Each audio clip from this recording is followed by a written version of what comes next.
For 5 seconds. Imagine this. It's 2:13 a.m. Your phone rings.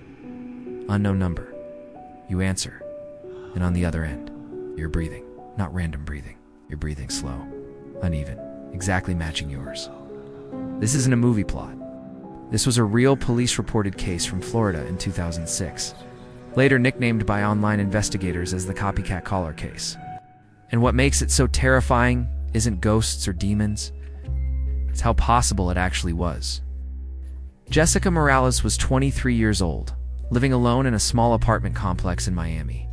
She had a normal life, a part-time job, college classes, no history of paranoia, no mental illness, and no previous police reports.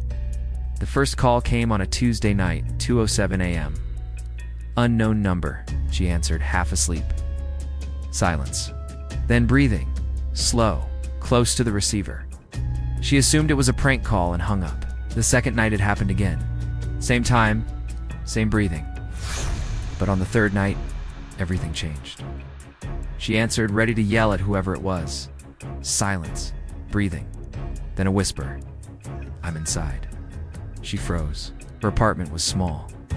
1 bedroom, 1 bathroom, and a kitchen connected to the living room.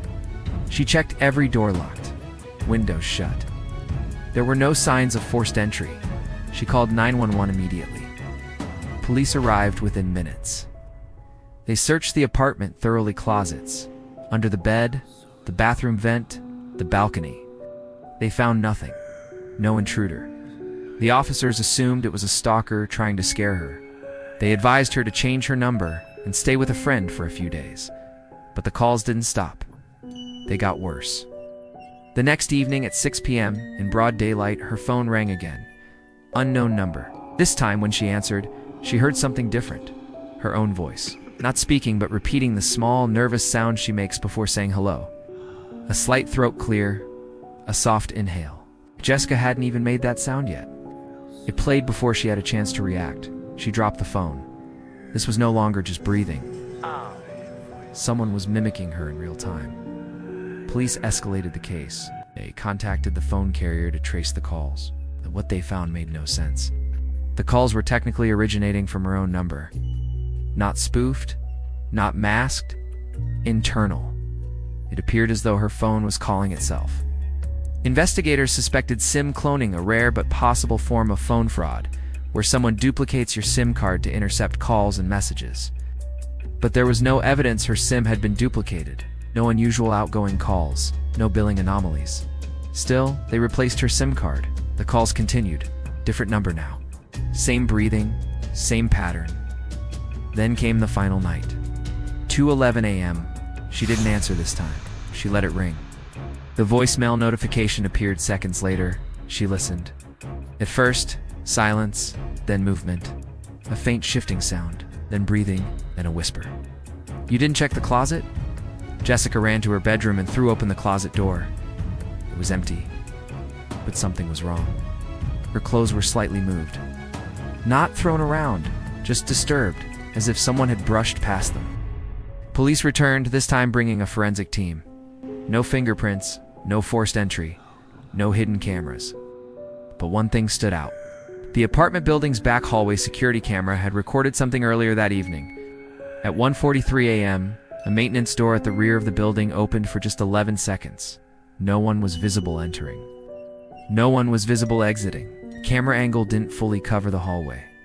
Police interviewed the building management. Turned out, a former maintenance worker had been fired 2 months earlier for inappropriate behavior complaints from tenants. He had never returned his master access card. They tracked him down. His name was Daniel Reeves, 34 years old.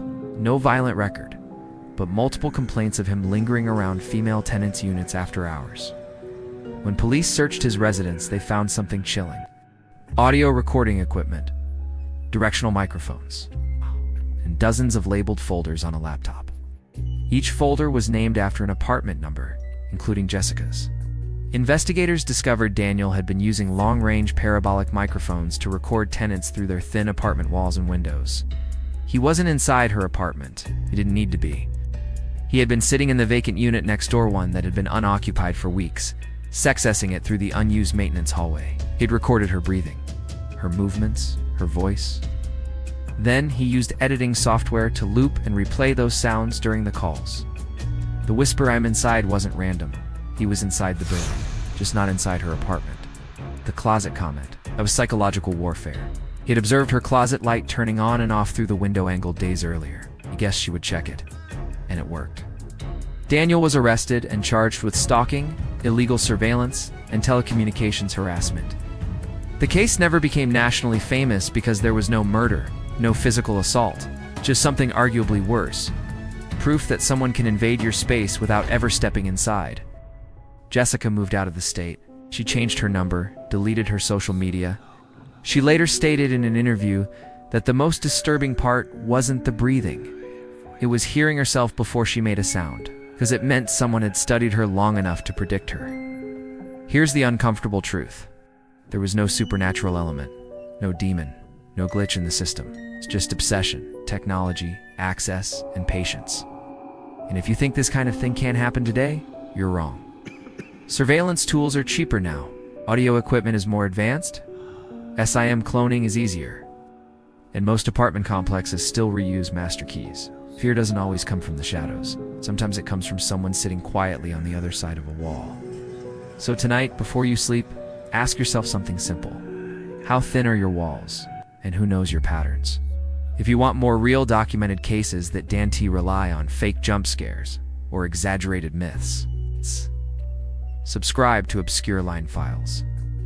Because the scariest stories aren't the ones with monsters. They're the ones that already happened.